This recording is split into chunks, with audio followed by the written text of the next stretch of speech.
Hi everyone, long time no see. I took a little bit of a break from YouTube after moving. I didn't have a desk for a while, so that definitely made it harder to film, and just getting used to the new house, new job, and all that kind of stuff. And I've got in a bit of a routine. I've got my desk now, so I can start posting again. So I know this February book journal update is a little bit later than it should have been, more like a lot later, but I finally got around to it, and I wanted to share with you the 4 books that I read in February.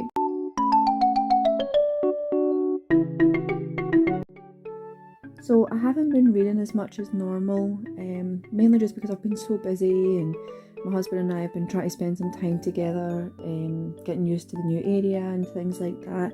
But now that we're in and we're settled and we've got our routine down again, I'm hoping to read a few more books, because I've only read 9 so far, which is still great. I mean, it's absolutely amazing that I've read so many, but I really hope I can achieve my 100 book goal again this year.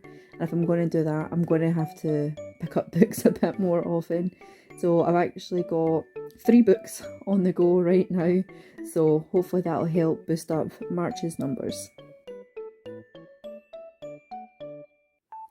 The most important thing is trying to find books that I'm going to enjoy more. I don't want to read books just for the sake of reaching the goal or anything like that. I still want to read books that I think I'm going to enjoy. So I've been a bit pickier with what I've been reading this year. A few ups, few downs, but overall the books I've read this year have been pretty good. But I've only had a couple of 5 stars because I'm quite picky with what I give 5 stars to. So I'm really excited to find out which one I'll rate 5 stars next.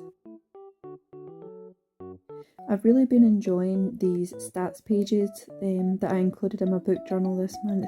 They're so fun to look at and see like the kind of moods that I was in each month, and how many pages I've read and things like that. I'm actually really enjoying filling these pages in. I've already got a feeling that this is going to become one of my favourite spreads. It's so interesting to see the changes and like the types of books that I've been reading from each month.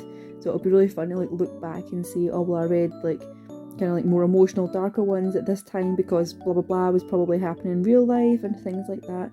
So I think that's been a really fun addition to my book journal for 2023.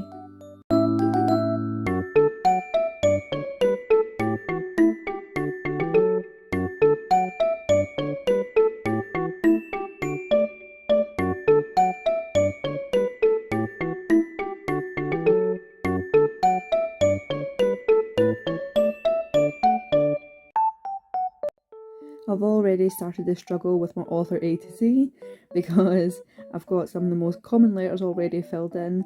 So I managed to add in 1 new author from this month. So hopefully I can keep adding on that and get some new letters filled up in the coming months.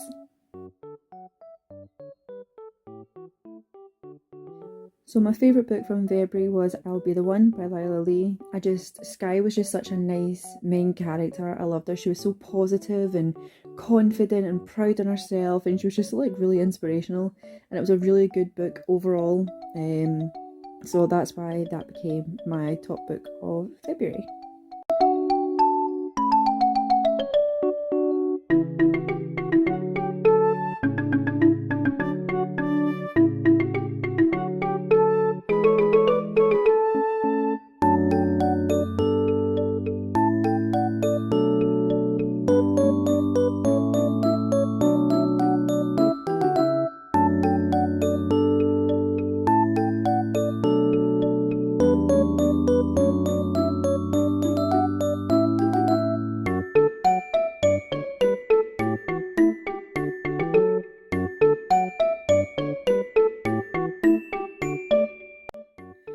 So the 4 books I read this month were The Recipe of You and Me, I'll Be the One, House of Ravens, and The Comeback. So 2 of these were actually audiobooks. It was The Comeback and I'll Be the One. I really liked The Comeback, House of Ravens, and I'll Be the One, but The Recipe of You and Me just missed the mark for me a little bit. It wasn't terrible, but it definitely was not a favourite. I only rated it 3 stars. There's no chemistry between the characters and just didn't do it for me. I already spoke a little bit about I'll Be the One. House of Ravens was actually a prequel to a book that I'd already read, and then the sequel to the main book is coming out really soon. So if you haven't picked up the series yet, I would totally go on. It's by Jenny Sandiford. It's amazing. And then the comeback was really good. I felt like it dragged on a little bit longer than it should have, but apart from that, the characters were really interesting. I really like Ji-hoon as a main character, so that was a good one as well.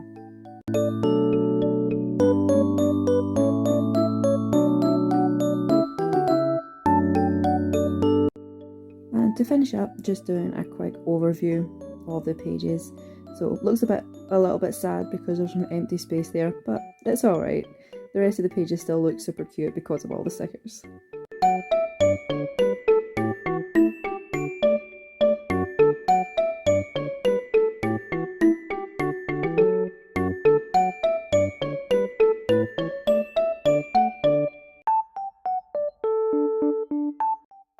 Thank you so much for watching. I super appreciate it. I hope you have the most wonderful day. Bye!